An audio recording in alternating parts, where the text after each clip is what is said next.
আসসালামু আলাইকুম প্রিয় দর্শক শ্রোতা, দূরে কিংবা কাছে, দেশ অথবা প্রবাসে যে যেখান থেকে আমার প্রতিবেদন দেখছেন সকলকে আন্তরিক শুভেচ্ছা অভিনন্দন।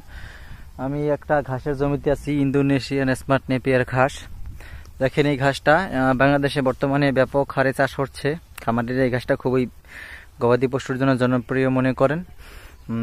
আর দেখেন এখানে কত সুন্দর ফলন হয়েছে। সবচাইতে বেশি একটা ছোপে বা ঝাড়ে হয়ে থাকে। উচ্চ ফলনশীল ঘাস, অল্প সময়ে ঘাসটা কেটে গবাদি পশুকে খাওয়ানো যায়। বেলে, এঁটেল, দোআঁশ যে কোনো মাটিতে কিন্তু ঘাসটা পারফেক্ট জন্মে।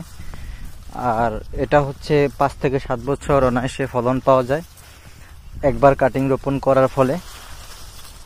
দেখতে পাচ্ছেন কি সুন্দর ঘাসগুলা, ঘাসের ঘাস।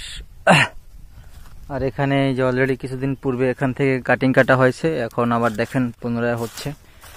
আর পরিপক্ক কাটিং কাটার উদ্দেশ্যে আজকে জমিতে এসেছি।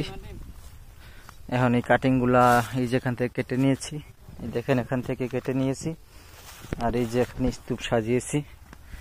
আর এখানে কিন্তু পরিপক্ক কাটিং রয়েছে, শুকনা পাতা দ্বারা বেষ্টিত ইন্দোনেশিয়ান স্মার্ট নেপিয়ার ঘাস। দর্শক দেখতেই পাচ্ছেন কত সুন্দর ফলন হয়েছে। এটা যত কাটবেন ততবার এই গাছটা পর্যায়ক্রমে ফলন বেড়ে যায়।